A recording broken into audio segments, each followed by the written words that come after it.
Rise, from caged bird to poet of the people, Maya Angelou. By Bethany Hegedus, illustrations by Tonya Engel. The train looms, a mass of metal and steel. Maya and her brother Bailey hold hands. Like luggage, they have been packed and shipped off to Stamps, Arkansas. Their bellies rumble. Strangers feed them cold ham and a biscuit. Bailey, a year older, offers Maya comfort. His voice a lullaby, his skin a warm blanket, his smile rocks and reassures. The train chugs south. The future is yet to be. In Stamps, Mama Henderson, as tall as a sycamore, is dignified as a queen, rules the roost. She owns the William Johnson General Store. She owns, and has owned for 25 years. Maya's Uncle Willie, wearing a starched shirt and shined shoes, eagerly awaits the new arrivals. The family store stands before Maya, an unopened present, the front door a ribbon waiting to be pulled. Life in Stamps hums along, singing and swaying in church, rustling the onions and potatoes into bins at the store, minding the clucking chickens, feeding the hungry hogs, making the long walk to school day in, day out. Safety lies in the sameness of the faces who greet and are greeted after laboring in the fields, handing over their hard-earned coins each day. It doesn't take long before white girls, not much older than Maya, enter the store, wielding their whiteness as a weapon, a sword meant to cut the giant sycamore. They call Mama Henderson Annie, not Mrs., not Ma'am, just Annie. Maya curls her hands into fists that stay rooted at her sides. She watches as Queen Henderson, proud but not defiant, answers. The scales of justice are stacked against them. Young Maya loves Stamps. Young Maya hates Stamps. Hate and love, love and hate, the seesaw of the South. Maya is 6 when Mother sends for them. Overnight, Maya and Bailey are shipped off again. Unlike Stamps, St. Louis is fast, full of juke joints, numbers runners, and card games. Mother Vivian is a beauty, regal with red lips. Maya, always told she's plain, and not as pretty as her mother or as handsome as Bailey, feels discarded amid the hustle. Mother's attention is split even more when Mr. Freeman, her boyfriend, comes calling. One day, Maya, left alone with Mr. Freeman, is anything but free. After a visit to the hospital, Maya calls out Mr. Freeman's name as the one who hurt her. Mr. Freeman spends only 1 night in jail. Later, he is found crumpled behind the slaughterhouse. Maya falls silent, scared her voice struck him dead. Maya and Bailey are returned to the strong limbs of Mama Henderson. Life in Stamps continues. Onions and potatoes, chickens and hogs. But for Maya, there is no laughing, no humming, no music. Her heart aches to survive. Her mind whispers to itself as she reads and reads and reads. Books offer solace. Books offer safety. The floorboards of Mama Henderson's store creak.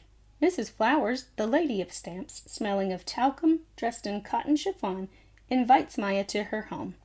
Maya steps out from behind the flower bins and nods her consent.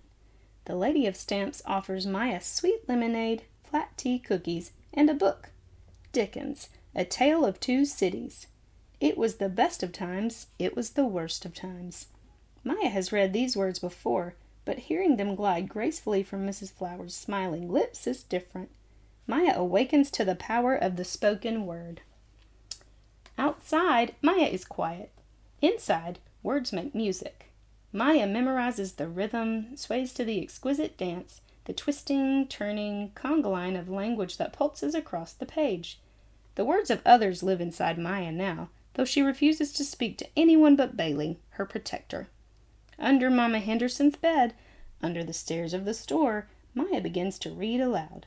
Slowly, Maya rises out of her grief and confusion and does more than answer. Yes, ma'am. No, sir. Her words, her feelings, her voice welcome her home.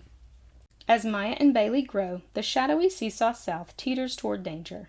One day, Bailey spies a body just a few years older than he being pulled from a pond. Mama Henderson knows too well any white eyes, not liking what they see, could turn an accusation into a drowning, a death, a lynching.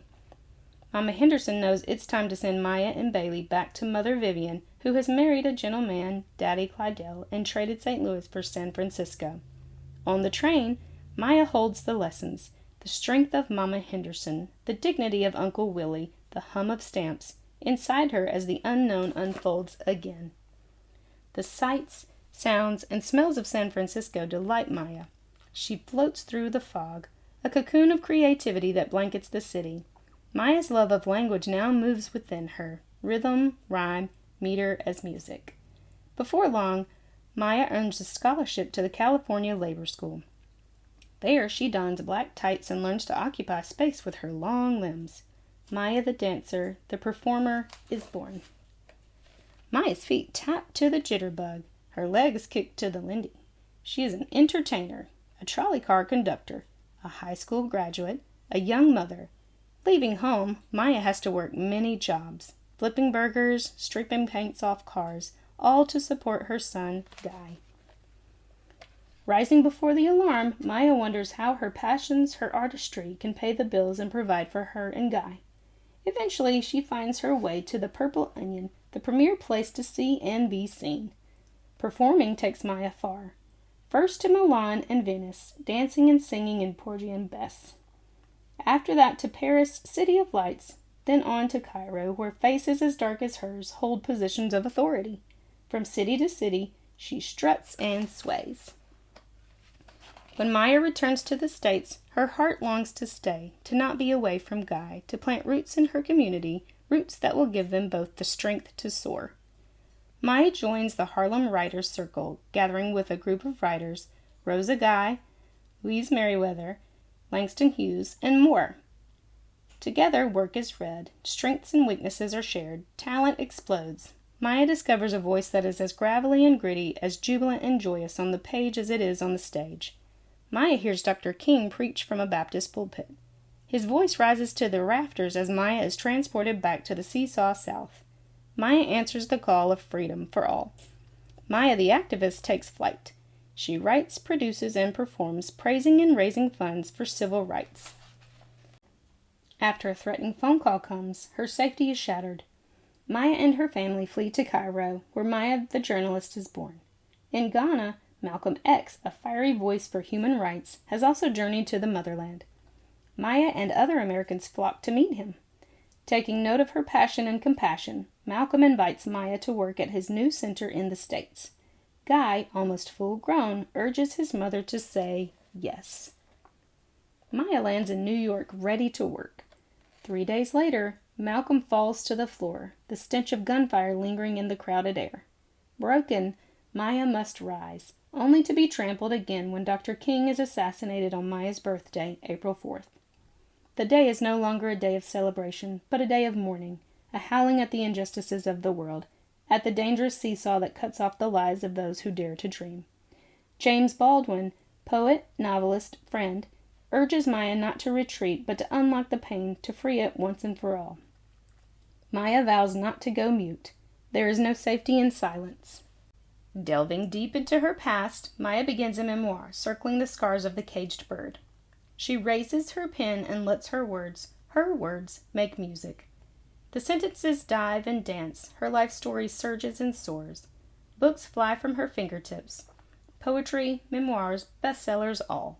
Maya, with a tilt to her head, a sway in her hips, sometimes with her own ruby red lips, offers up her words to the women who came before, the sturdiness of Mama Henderson, the beauty of Mother Vivian, and to all the women and men whose bodies and souls endured slavery and abuse. On January 20th, 1993, Maya stands before her country. She rises up before the towns that were once divided, the doors that were once closed, the lives that were once lost, and with her deep, gravelly voice recites a poem she wrote for the people and the new president. Hearing her words, the pulse of the morning is felt by all. The applause, from black hands, from white hands, from all hands, is as loud as a train, rolling and rumbling into the station proclaiming Maya poet of the people. At the age of 86, this phenomenal woman, who spent a lifetime breaking free, finally rests her wings, as her heart beats its last beat. Her words still rise. They will always rise, rise,